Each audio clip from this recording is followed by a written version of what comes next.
Assalomu alaykum hurmatli fuqarolar. Shovot tumani Oqoltin mahallasida Yangi O'zbekiston masjidida ko'p qavatli xonadonlar qurilish jarayoni boshlandi.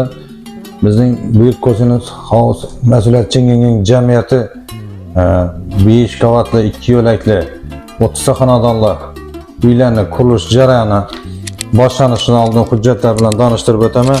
Hamma hujjatlarimiz qilingan va bu yerda xonadonlarimiz joylashish planlari hammasi qilingan bo'lib, har bir fuqarolar mijozlarimiz kelib joylarni olish shartlari bilan tanishacak bo'lsa, bizning ofisimizga kelib telefon orqali gaplashib muloqot etib, kelib shu yerda qurilayotgan obyektimizni yanına kelib ko'rib, joylarni tanlab shartnoma qilishlari mumkin.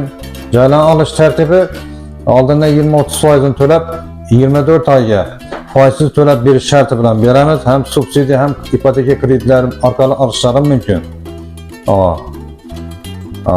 Xonadonlar olish bo'yicha qiziqqan fuqarolar murojaat etishlari mumkin.